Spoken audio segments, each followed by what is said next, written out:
Go back.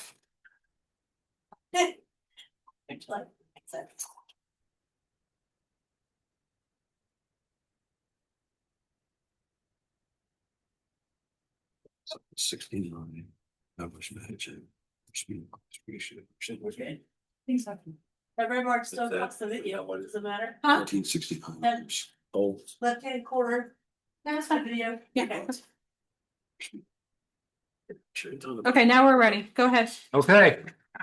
Call the meeting to order. This is the May 26, 2026 meeting of the Johnson County Board of Zoning Appeals. I will do a roll call. I am Chris Campbell. I am here. Mr. Canary here. Mr. Gray is not here. Mr. Hoffman here. Mr. Kaler Here. and Mr. Meyer. Here. All members were mailed a copy of the meeting minutes for the April 28, 2026 meeting. Are there any necessary changes or to the minutes? If no one has any changes to the minutes, I will entertain a motion to approve. Go move. It's been moved by Mr. Hoffman to approve. Do I have a second? Second. It was It was Canary. Canary. Oh, It's trying to impersonate. I don't hear. all right. Mr. Canary moved to approve. Mr. Hoffman seconded. All in favor, say aye. Aye. Meeting minutes. All opposed. Minutes carried or passed, like I said. Let's see, we move right on to our new petitions, V-4-26, and with that, I'll turn it over to staff. Okay. Good evening, Michelle Hanser, Director of Planning and Zoning. The first case is VH426 at 5832 North, 75 West, Whiteland. The owner is Holden Properties LLC. Petitioner is Noel Hale. He is requesting a variance of use from the Johnson County Unified Development Ordinance to provide for an HVAC contractor shop, warehouse, and office, which is not permitted in agriculturally zoned property. Along with our commercial use, we have the standard development standards that companion commercial use, which was a commercial parking, which includes paved surface, curbs, install, striping, landscaping requirements, and to allow for a wall sign. The property is located in Pleasant Township. It is on the west side of New Whiteland, within obviously the unincorporated areas. It is just south of a church off of Tracy Road. It is to the west of the New Whitelands corporate boundaries with their Proctor Park, which is a public park owned by the town of New Whiteland. It is to east to a small strip of subdivisions on Rustic Lane. And then it's surrounded sporadically by residential lots. This is the property. It is a single family home with a few accessory structures and then a structure that is to northern of the property. This is a bird's eye view of the property looking to the west. As it stated, they're trying to seek a use variance to use this as a contractor shop and office. A little history of the property. It started in 1979 with Reeves Porters, who's used that property until the time that he sold the property, but he had sold it. I don't know when he sold it. I'm sorry. He was a contractor off provider as well as for HVAC. He also received an air variance in 1985 for a wind generating system. I think some of that was along with his use that he used the property. In 2021, Holden Properties sought a use variance of the similar request.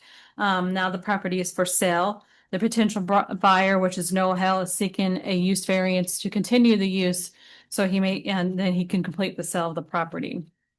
His submitted site plan, a few minor things that are not similar, but very similar. He plans as part of his submitted site plan or plan of operation. He does anticipate 9 employees. This is a contractor office warehouse, so it is not a customer generating site. There will be very few customers on site, if ever. They will operate from Monday through Friday from 7 a.m. to 5 p.m. They will, go to on site to work on customers' houses or buildings of such. There will be no hazardous materials stored on site. They anticipate number of deliveries per day is about 3. As the site plan provided, the northern property structure is the use property. I'm sorry, I thought I had a word better. I do have. Go. The Zoom tabs make it hard. I can switch. It's not letting me switch. Okay, so this is the structure that has been using as a contractor's. That's Brad. I don't know why it's not changing. There it is. So here's the property. It's a little slow. I apologize. So here's the property. Here's the bond that is being used as a contractor shop currently. There is no current signage, although the petitioner in the past had been granted a sign allowance with his use variance. This is the single family home, as you can see. And then this is, I think, accessory structure that was used for the residential purposes of the property. This property, we have never received any complaints or concerns from the use that it had been since 2021 or even prior to that when Reeves Porter did it. So, and then no neighbors have called in of any concern of this use and how it's been detrimental to the area. So if he is on US and continues to use the use as it has been used, the staff does not have any issues with it. As far as the standards, hold on. So just like any of our commercial standards, commercial use variance requests, there are development standards. We do require commercial parking and require certain type of landscaping, and we allow very limited wall signage. This area that is to the east of the barn is all gravel. I have not spoken to Noah specifically about this, but the other petitioner didn't have any plans to concrete over that. Obviously, there's nothing curbed or striped. I think making that in this area would just make it more dominant of a commercial use than it is just a rural residential property. And then as far as landscaping, because it's residential, they would need they butt residents to the north and to the south and to the west. They would need like a 20-foot landscaping. Obviously, that's not practical in these situations. It's can be very hard to achieve that. And then as he agreed to as the other variance that if he was going to put a wall sign, it would not exceed 50 square feet in area. Any questions? Any questions for staff? I have one, actually two real quick. Mhm. Does they have a sign variance now? Like I said, the 2021 variance gave them that approval to have a wall sign. I just don't know if they ever got around to putting it on or ever utilized it. How big is that, the 50 square feet? Yeah. In, when you look straight back, it looks like there's some brand new, maybe it's not brand new, just the property looks that nice. Almost looks like storage units. They're dark gray with white garage doors. Mhm. Those are approved? Or there's a, I didn't look up the history of this permit, so I don't know. I'm assuming they're good. No, not yet. Okay.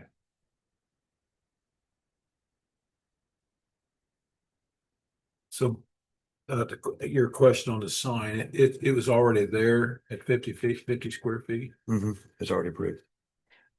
The previous petition in 2021, these were very similar. I had asked Noah if this is something he wanted to continue because if he wants to put a sign up, obviously the person before them never utilized it. So that would kind of need to continue on to this. If this use variance is requested, they need permission to erect a sign. So I've just continued with the agreements in the email. He continued with those development standards. I was just curious on the size, though. I mean, I thought normally we were at 32 square feet. Yeah. And this was 50. I don't know. I didn't know why. Yeah, I mean, that's what always been asked, and I asked if that's what he wanted to Not there go. now, so that. Yeah. Could be.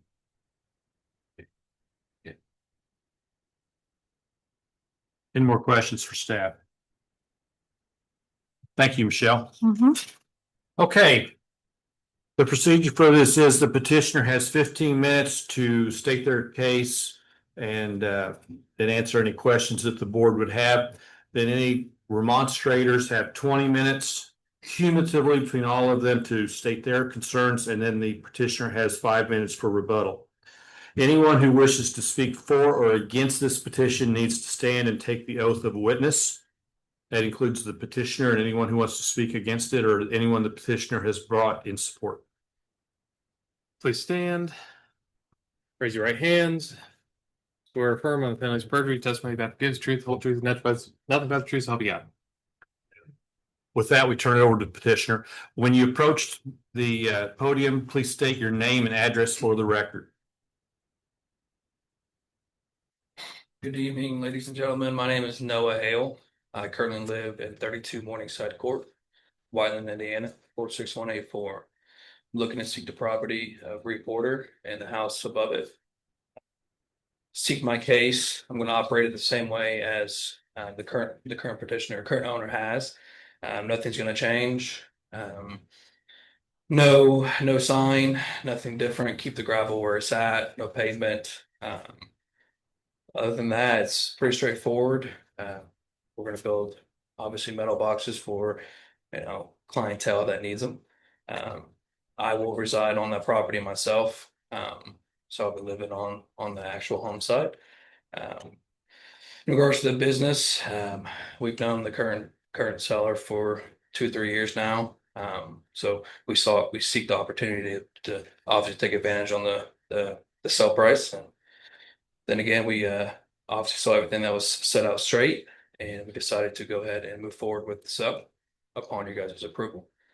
Other than that, any questions or concerns? Any questions for the petitioner?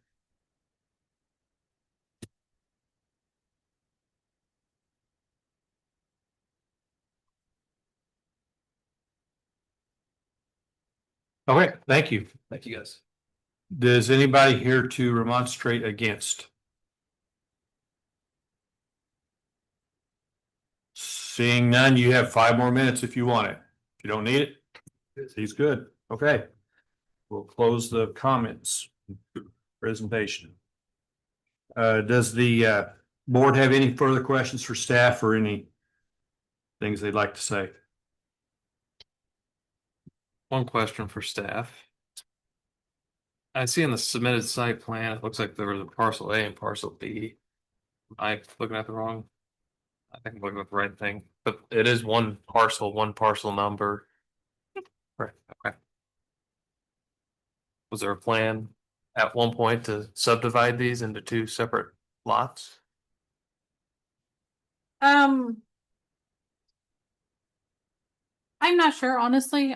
This is a site plan I think somebody used at one point. But no one's discussed with me a land division. Okay. I know this was a similar site plan that they had used in 2021, so I don't know if it was just something that they had thought of, or maybe the legal description say something about that. Thank you. Anyone else? There's 2 things I have. I guess question I have is, these are on the developmental standards. So do we need to discuss the first one first, or are these all together? However you guys want to do it. Well, I'll just tell you what I think anyway. I mean, we typically, I understand not striping and not asphalt and everything, since there's not a lot of traffic on it. I think the idea for the asphalt is to keep the dust down at night, but evidently it's not a problem, so I don't have a problem with that really. I kind of do on landscaping. There's larger buildings there. If there's some way, I don't know if we need a 20-foot buffer. I'm not saying that, but some landscaping to make it look kind of blend in more as residential, some of that kind of thing. And if our number that we're always talking about is the 32 square foot on the sign, I think that we ought to go back to that on the sign of the site. It's not like we're putting a lighted sign up necessarily that's drawing customers there, since we're not going to have any driving customers. I could understand having a sign, for delivery people to see, to know how to get there and stuff. That's just my opinion.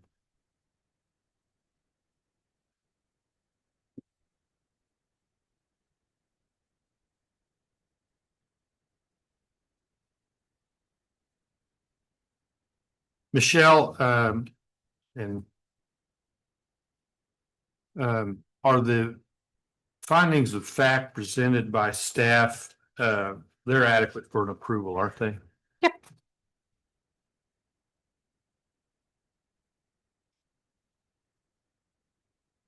Okay, any more questions or comments?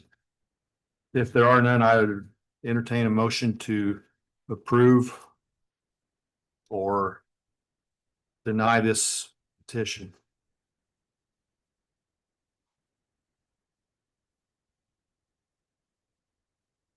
Sorry, I have one more question. Go ahead. Michelle, do we not typically have the site plan and the plan of operation incorporated as commitments or conditions of approval? Yeah, I mean, typically when you guys make a motion to approve a use variance, you subject to obviously the petitioner and the submitted site plan and plan of operation. That was the only main difference that I had when I reviewed the 2021 case versus his petition. In 2021, Holden Properties had anticipate growing his business and asked for additional square footage for a barn in the future. This does not have a site plan that shows that growth, nor does it say it in the plan of operation. So if he does want to grow his business based on plan of operation and site plan, that he would have to come back and seek modification, which you guys have done on other cases as well. Right. So if approval, in short, if Yeah. approval is granted, a motion would be made to approve the variance requests with the incorporation of plan of operation and site plan. Correct. I was there today. Mhm. It is in a kind of a residential area. On the other hand, it's extremely clean, both the house and the area and the buildings. The gravel is way out back. Everything around the front is concrete. The building's fairly close to the road. I don't know that there's really room to put plants in front of it, or some kind of shrubbery, though I do kind of agree we got to keep it at the 32 square feet. So on the signage, which is a 4x8 sign because of the area it's in, based on that, I would make a motion. Because when I look at the 6 factor findings, there's nothing in it that is negative. It all fits. It's been operated that way as a heat and air conditioning business since 1979. And it wasn't, I've seen some places look like junkyards. This place did not. This place looks really nice. I can go along with you on the landscape buffer. I'm ambivalent on the signage. My question for you is, which findings of fact would you use in a motion?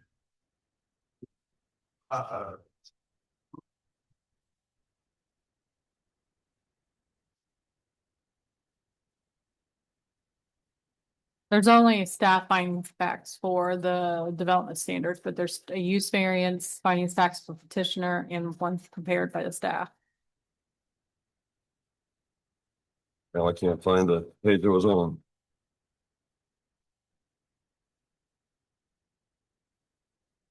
I keep bringing it up because I prefer yours. I say, I brought it up twice. There we go. I would use the petitioner's finding of facts. I think they're very well written. And they cover all findings 1 through 5. With respect to the use, though, right? Not the development. Right. And we'd have to use The staff the staff's report for development standards. So I guess I would make a motion to approve V0426 based on the finding of facts of the petitioner for the use and based on the finding of facts of staff for the development standards. And the only thing changing is a maximum signage of 32 square feet. I can see. Can I quickly modify that? Absolutely. Okay. That's why you're here. Oh, appreciate it. So the recommended motion is approval of V-04-26. With the variance of use, utilizing the petitioner's findings of fact. And the approval of the variance of development standards using the staff's findings of fact, with the exception of allowing a wall sign not to exceed 32 square feet. In addition to incorporation of the plan of operation and site plan. Sounds good. Do I have a second? I can second that. I will. It's been moved to approve V-4-26. It is. Using a detailed list of findings of fact and the approval of the variance of development standards, including the variance of use. Mr. Kaler, Yes. Mr. Meyer, Yes. Mr. Hoffman, Yes. Mr. Canary. Yes. And I'll vote yes. So the variance is approved. Moving on, our next petition is V-5-26, Jeffrey and Emily Bradley. And with that, I'll turn it over to staff.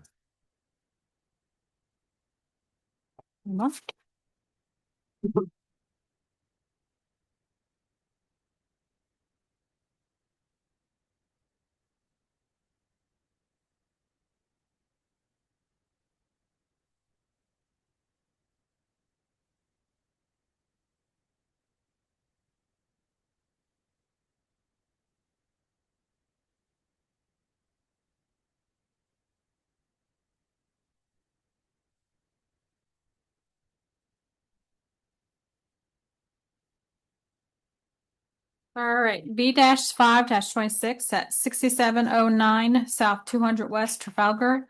Petitioners Jeffrey and Emily Bradley, represented by Van Valer Law Firm. They are seeking a development standard from the Johnson County Unified Development Ordinance to allow for a 1,360 square foot accessory dwelling where the maximum is 1,000 square feet allowed and for accessory dwelling. The property is located in Nineveh Township. It is on a property of 32 acres, 32.4 acres of size, zoned AR, agricultural residential. It is improved with a residential home and a couple of accessory structures. The property is surrounded by smaller parcels in size and used residentially. Here is a bird's eye view of the property. To the leftmost structure is the residential structure. Is the primary residential structure. In the middle is the structure of what we're talking about tonight, and to the right is a accessory structure barn. As stated, they are seeking a variance to allow for a 1,360 square foot accessory structure where the ordinance allows for 1,000 square feet. They are this property was once the Indian Spring Golf Course. According to the internet, it has not been used since 2014. The property owners have converted this property back to residential homestead with farming activities. There is a structure on the building. There is a structure on the property that the petitioner wishes to convert to an accessory dwelling. The structure itself is 1,364 square feet in size. That structure is the structure located in the red box on the screen. There is no attached unfinished garage space or barn space or storage space to the structure. Here is a view of the property from street view that shows the accessory structure and the primary dwelling on the farther north of the property. As expressed in all other dwelling cases, the maximum state is the ordinance allows for 1,000 square foot of accessory living space. This provides for the intended purposes to provide the ownership to provide care for a family member or to provide accommodations for visiting family, which generally should be benign to secondary use of the residential on the property. It has been deemed by this board and by the Plan Commission and Commissioner that 1,000 square feet is an adequate living space to achieve the intended purposes to provide care for a family member while encouraging independent living.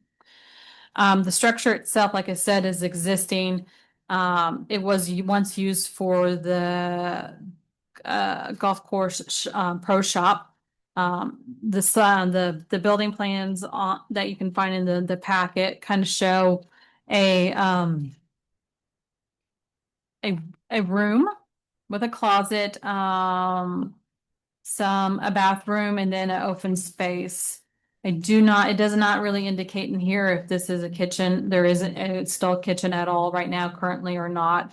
But this will allow them to remodel the whole structure to be used as a, accessory dwelling.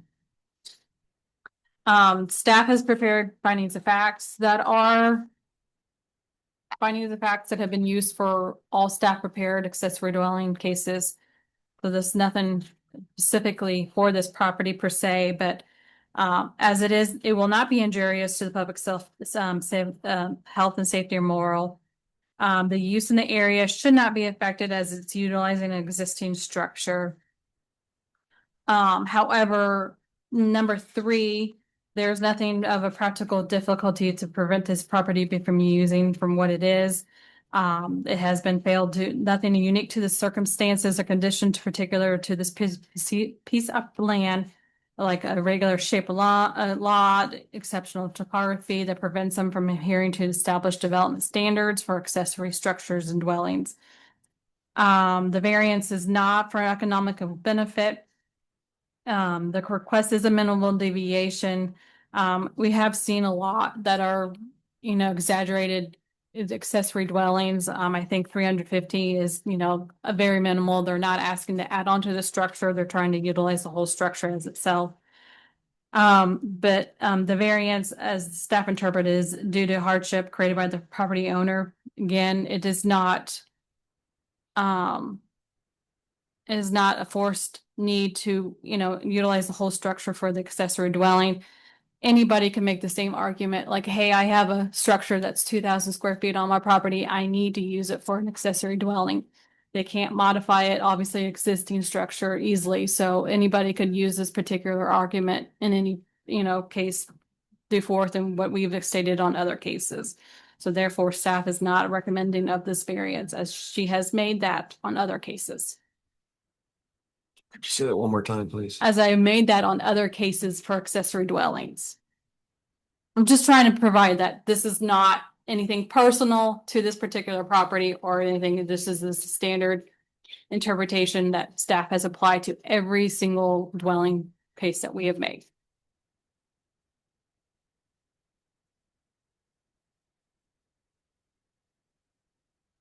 Are you done? Yes, I am done. Any questions for staff?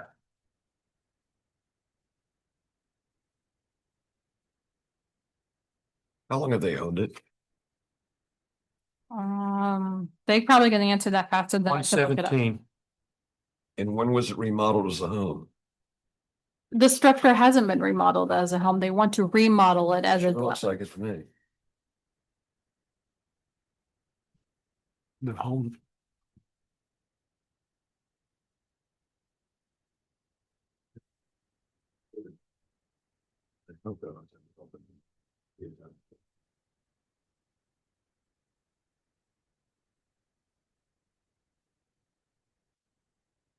Any more questions? Okay, with that, we'll move on to the presentation by the petitioner and any comments by remonstrators. Again, all petitioners for this application and anyone that wishes to speak for or against this must be sworn in. The petitioner and anyone the petitioner has brought with them tonight for support have 15 minutes to speak. Anyone else in the audience that wish to make a comment or questions will have a cumulative 20 minutes, and then the petitioner has 5 minutes to address those questions and comments. So anyone wishing to speak for or against this petition, please stand and take the oath of witness. Raise your right hands. Swear affirm on penalty of perjury, testify to give is the truth, the whole truth, and nothing but the truth, so help you God. Thank you. With that, I turn the podium over to the petitioner. And again, you must state your name and address for the record. Thank you, Mr. Chairman. For the record, Eric Prime, Van Baylor Law Firm, 225 South Emerson in Greenwood, on behalf of petitioners, Jeff and Emily Bradley. The Bradleys are here with me this evening as well. As Michelle indicated, the former use of this property, but do we have a clicker? No, you just gotta tell me. Or you can go to the next slide. The former use of the property was the Indian Springs Golf Course. It went out of business in 2014. My clients acquired the entire property and it's now used for agricultural purposes. They have sheep on the property that graze the area. They live there in the primary residence. And then as staff pointed out, there is you can go to the next slide, Michelle. There is a middle building that was once the pro shop that they would like to use as an accessory dwelling. They have not changed any of the footprints of any of the buildings on the property since they moved in. They're playing the hand that they were dealt. They did do some exterior work on both actually a bunch of interior work on the existing residence and exterior work there. On the pro shop, when they moved in, it had been vandalized. The windows were all broken out. The doors were broken in. The roof was leaking. So they put a new roof on. They put new windows and doors in to secure it. And that's really all it's been used for since. So what they are asking for is the right to use this for their adult daughter to move into as a secondary residence. They will not rent it out. In fact, they're happy to make a commitment as part of any zoning variance grant that they will not use this as rental property. They want simply for their family member to be able to stay there and use the building. Now, the rub here is that it's not 1,000 square feet. Right. And again, playing the hand that they were dealt, they have not expanded the building. It is exactly in the same shape it was. I think that that staff and my client and I are all on the same page on the findings, except especially for that number 3, where staff found that there was not a peculiarity to this property that where the strict application of the zoning ordinance would be a hardship. And I differ on that. If you think about it, this was a golf course, and rarely are you going to ever have another situation where this falls into your lap like this with existing buildings in place. The pro shop is not a shed. It's not a barn. It's not a weird side structure. It was actually built purposely for human habitation, not necessarily just to live in, but to be in. It had water. It still does have water, electric. It has its own separate septic system, and restrooms are already in there. So it was really intended for human habitation. It would be a really difficult thing to let that sit vacant when it's right there on their property and easily convertible to a living space. It's not anything where a family could move in there. It's 1 bedroom, 1 bath. In a big open room that would be a kitchen and living room. So you're not in danger of having a huge bunch of people coming in there, and they certainly don't want that. It's a working farm, and they want people that they know in that building. So our ask this evening is simply to allow an extra 360 square feet over your normal 1,000 square feet. And I would put it to you that you're not opening a can of worms here. You're not creating some sort of precedent that would cause you hardship in the future to turn these down, because just about anybody else that's going to come in for something like this, it will be either not built yet, right? A building that's not built yet. They want to put an accessory structure up. And in that case, then obviously they need to adhere to the 1,000 square feet. Anybody else, you're going to maybe have a barn or a shed or some kind of an outbuilding that was not intended for human habitation. And so that is the peculiarity of this, is that they bought a golf course. And there are 2 buildings existing on the property that would allow for humans and were intended for humans to occupy them. So we believe this is a really good use for that existing building. It's in a residential area, and we've had no negative feedback from any of the neighbors on this request, and everyone that my folks have talked to have said, sure, this would be great. We've got no problem with this, particularly because of the size. It's such a low, small building that it's not going to house a family or multiple families.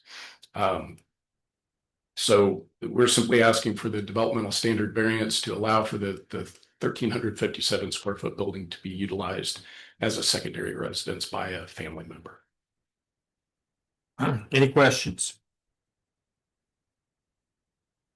Thank you. Are there any remonstrators? Okay, you have 5 more minutes if you want. Anybody you brought with you once? If you don't need it, we'll move on. I do have a question though, and I don't know where it Who goes. for? Well, that's what I don't know. A picture of the floor plan was that drawn or where did the picture of the floor plan come from? This one. Michelle, can we go back to that real quick? Yeah, that was drawn by my client. He is an engineer at Lilly by day. And this may be for Michelle, I don't know, maybe this is the way you. Excuse me, maybe this is the way that it should be added up, I don't know, but when you add up the rooms that they've got on here. It's got the total of 1,031.8 square feet excluding the utility room. Is that something that's typically done? No, to Okay. make it simplicity on us, on what we standard practice, we measure every structure, regardless of what it's for, from outside wall to outside wall. That's what I thought, but I didn't know why that was separated out. That was just something my client did to show how it was going to look inside, and he's very meticulous, so he included the actual inside square footage, which is just barely over the 1,000. If that was the way the county projected it, then yeah, we're at 1,031 of livable space. But I don't know why the utility room would not be considered usable space. Just not livable. I mean, you don't use that to live in the utility room. It would be storage and maybe a washing machine, dryer. May I answer the question? If you come up here and state your name and address. Jeff Bradley, 6709 South 200 West, Crowder. So, in working with Van Valer, the paralegal Rachel Sloop. Rachel was in discussions with Michelle. Apparently, we had some misunderstanding. It was my understanding that when the calculation of the livable area was made, the utility room where the furnace and water heater are was not part of that calculation. So that's what I put on the drawing. That's it. If that's not correct, if I shouldn't have done that, my apologies. There wasn't an intent to deceive. That was my understanding of what numbers I was supposed to put on the drawing. So that's the answer. That's why there are two numbers. Any questions for Mr. Bradley? Okay. Thank you. Michelle, I have a question for you. And I just, if this was turned down, they've got gobs of road frontage there. They could just put it on its own track, right? And then it'd be completely legal. I'm not suggesting they do that. I'm just trying to clarify. They do have availability to divide their property. I don't know with the distance between the current structures, if there's enough for a proper setback and road frontage between the primary and the accessory, but there is room for land division. Looks to me like they've got a lot, but I'm not promoting that. I'm just pointing out that this, we're not going to really change this. Yeah, I mean, not to answer for them, I know at one point me and Rachel did talk about that as an alternative, that they can do land division.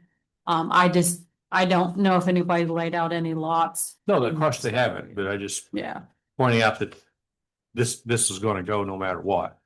correct. Anybody else?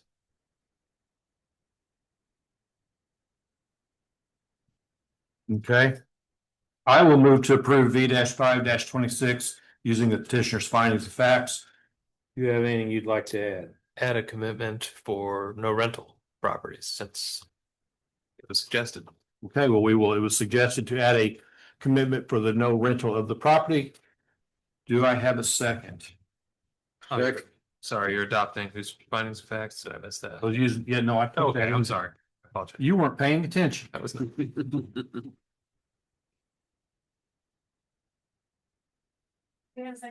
I have like three. Second, whatever. James, I think. Okay, Mr. Kaler seconds. Second. I will vote yes. Mr. Canary, Yes. Mr. Hoffman, Yes. Mr. Kaler. Yes. Mr. Meyer. Yes. D-5-26 passes. Thank you very much. We have no old business. The new business is the June Board of Zoning Appeals meeting date. That's not the same, isn't it? It hasn't been changed. No, but I do want to disclose that my mother scheduled a big family vacation on that week. I will be out of town, but hopefully I can get IT to be here for the meeting for me to zoom in. What is the date for the? June 22nd, I believe. Oh, I hope you have a good time. And So just remember, I'm gonna be on Zoom, so speak into your microphone so I can hear you. So, wait a minute, so the 23rd we're supposed to have it? Let me see. I feel like it was, yes, Yes. the 23rd, 21st is Sunday. And you wanna move back to 30th? Today's the deadline. I have one petition. I knew there were like 3 other people that wanted to file, but I need to reach out and give them good grief and see if any of them want to file. in the legal notices, maybe I misread it, but in the legal notices, the paper, the date was June 2nd. No, it's And my I knew that. birthday. And I knew that wasn't right, but I didn't know whether that was a misprint or Probably a misprint. does that make a difference? I don't know. I would have to see. Guess you have to come in on June 2nd, see if anybody shows up. Well, I didn't, I mean, I mean, I think we found the only person who read the public notices. Didn't make a difference unless you stated on the record and have the record, so it makes a difference, so well, we can address I the just didn't know whether- potential deficiency notice. Yeah, what it- All right, we need a motion to adjourn. So we Been moved to adjourn. All in favor, say aye. Aye. All opposed? Meeting is adjourned.